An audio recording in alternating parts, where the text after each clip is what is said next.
Hello everybody, I am Ninja D-Man, and today we are going to be taking a look at TF2 Tips and Tricks Part 2. How do I know it's Part 2? Because I'm the creator of this series, or mini-series, 2-episode thing. Yeah. Well, there wasn't meant to be 2 episodes, but I couldn't fit all of the stuff I wanted to talk about in one, and I thought it would be a bit dragged down, so I thought I'll make a second one. Yeah. And today we're going to be talking about the TF2 second part of it, MVM, and what different items, how they can help you. And I've basically gone through all my classes and chosen what I think, personally.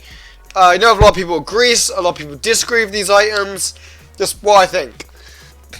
Back scatter, mini crits on targets from behind, in close range. For this, if you're chasing a bunch of scout bots, this is just one of the best things to use.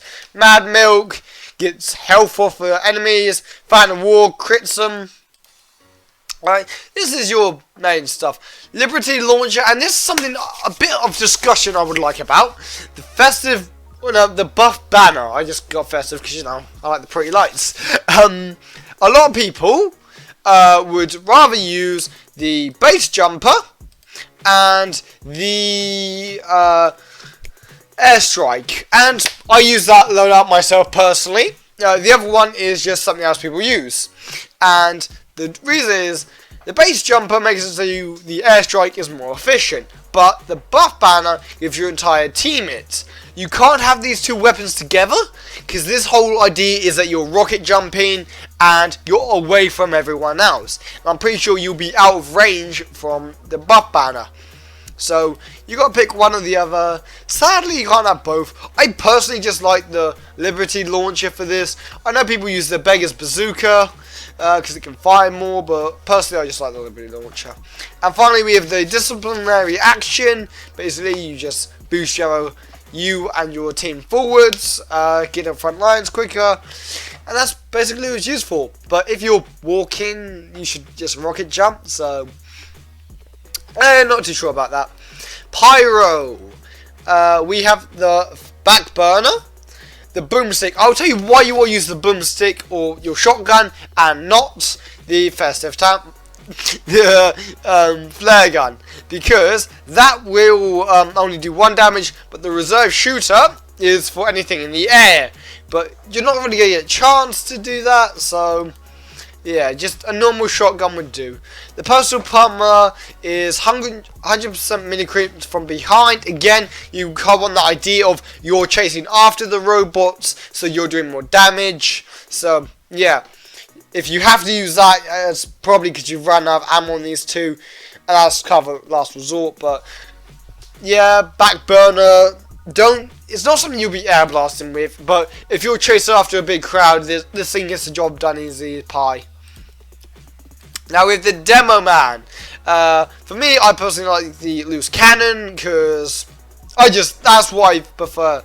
I know there's the Iron Bomber, they're a little heavier, but sometimes you need that extra reach to get the boss at the end. The Grenade Launcher, sometimes I feel like it's got too much of a delay before it explodes. So the loose cannon for me is just right.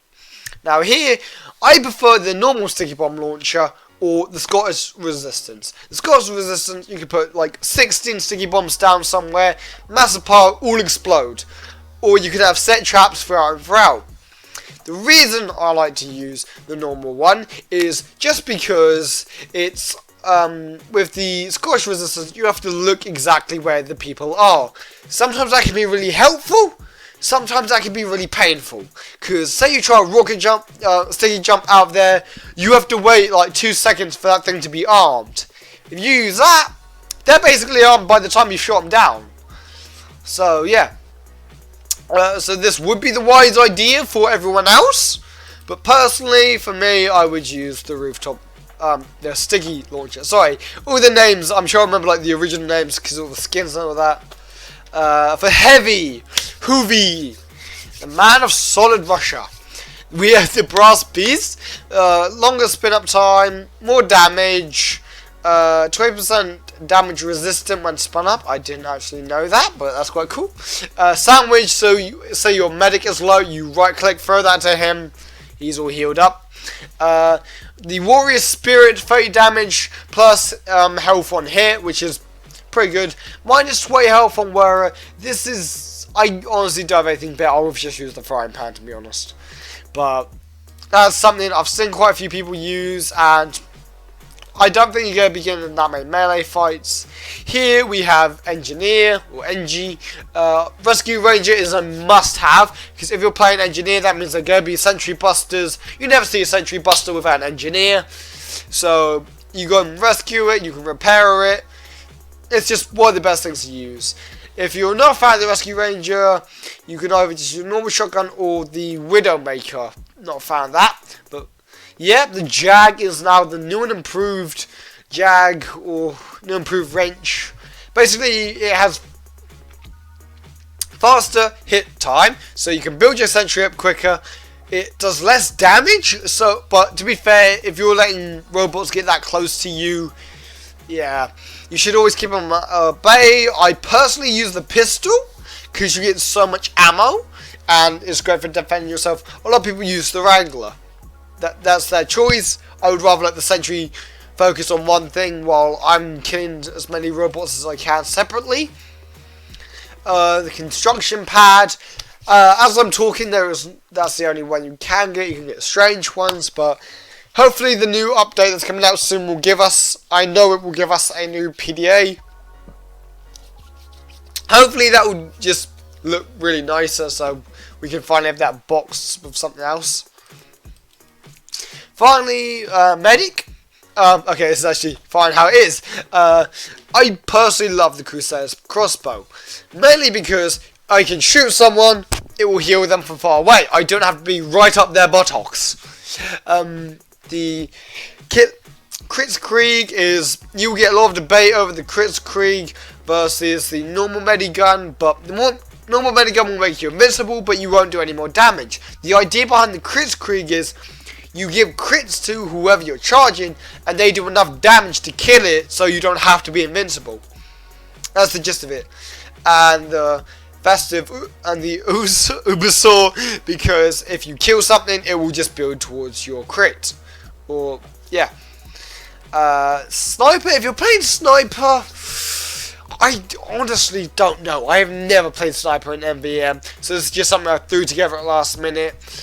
I would suggest the City Sleeper or the Classic. Classic because it is, charge shots are, they just seem more powerful. That's all I can say. Or the 4.5 or the bow. Either the bow, the Classic, or the City Sleeper. I wouldn't use the default. I wouldn't use any of those because I just won't. Here, if you use a City Sleeper, it will basically cover them in Jurati, which will let your other teammates do more damage to it. And if you've got the City Sleeper, you don't always need the Jurati. I always thought it would just be quite nice to have. But to be fair, I always use the mini-gun, as I call it. It's just called an SMG, but I call it the mini-gun because I love the noise it goes. It goes pew, pew, pew, pew, pew, pew. Yeah, frying pan. If you've got something better than this, be my guest. As I say, I don't play Sniper personally. I don't know what he has. Spy. I put a bit of thought into this. Now, you have a couple of options when it comes to knives. Your best bet would be your eternal reward. Now, the wang prick. Now, let me listen. I know people are going to say, oh, but the bicycle, you could be fireproof. Yes, but. There is a but. There is a massive but the size of planet Earth. If there's a pyro and he's burnt you, the bicycle will go away. And say you've run out of ammo with your pistol, you're dead. Even if you manage to get away, some robots, you know, you can turn the corner, they'll be scared, be like, sup brah? And they just shoot you in the face. Like, yeah, if you have this bicycle, you can at least do some damage before you die.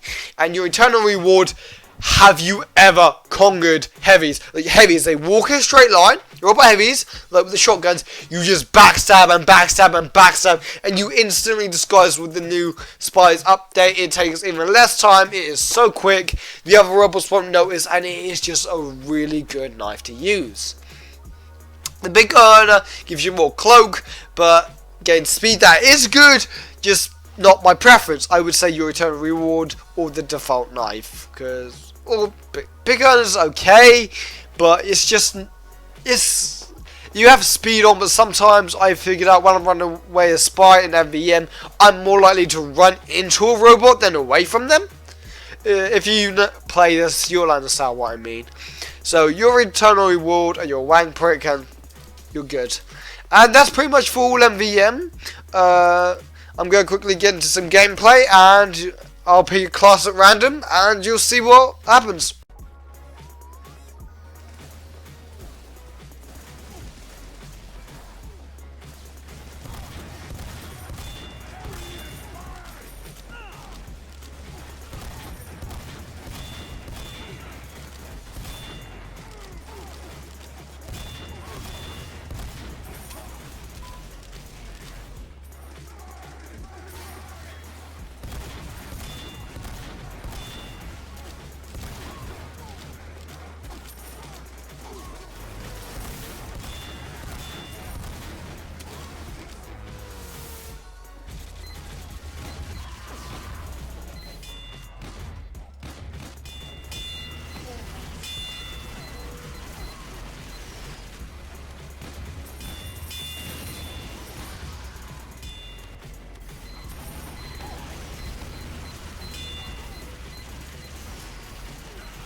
We've got a sentry buster.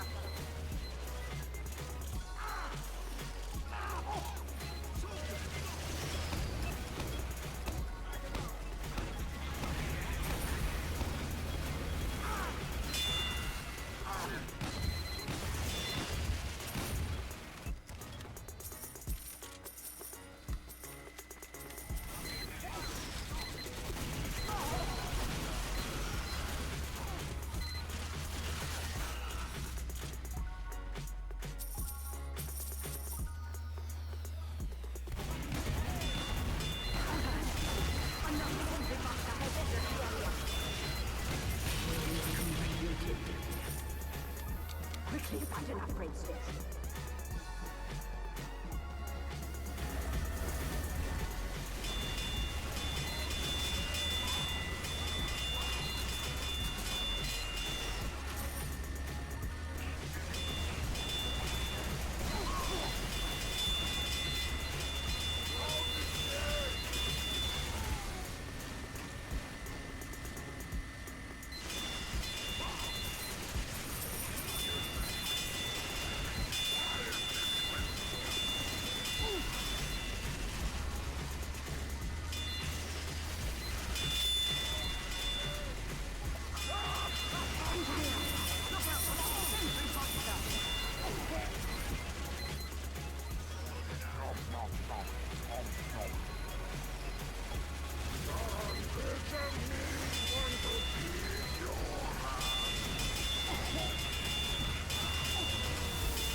Well done. Get to an upgrade station before they return. Okay, everybody, that's it. I hope you enjoyed. As I said, I wasn't going to show all the classes. There was just 3. Hope you enjoyed, and if you did, please subscribe, I guess. I mean, do something. Comment how bad you hated it, or whatever. But anyway, thank you all for watching, and ninjas scatter.